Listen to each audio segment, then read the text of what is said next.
Hi there! Welcome to my YouTube channel. For today's vlog day kay maghinong taog minatamis nga saging. So, karon day kay magtagalog sa tano. Ang una nating gagawin ay babalatan tong saging. Syempre.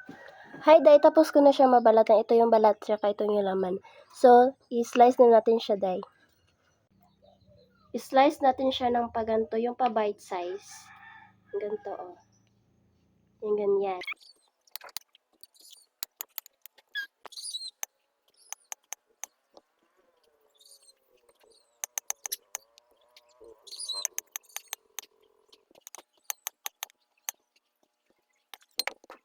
Pagkatapos dahil ilagay natin siya dito sa ating lalagyan.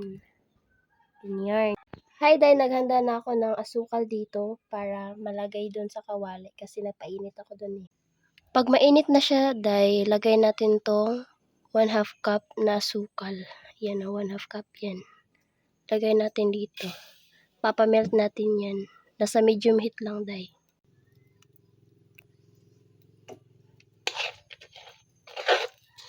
Ilagay na natin tong saging. Haluin lang natin siya day.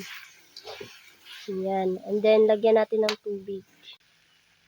Lagyan natin siya ng tubig dahil depende yan sa inyo kung gaano kadami yung tubig na gusto niyo. Gusto niyo yung may sabaw, gano'n. Lagyan natin siya ng konting oil. Konti lang guys. Optional lang to guys. Antayin natin siya maluto dahil.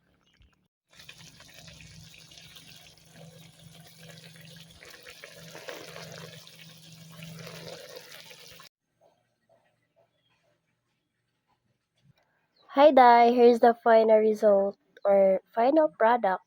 It was so yummy, diba? So mga unat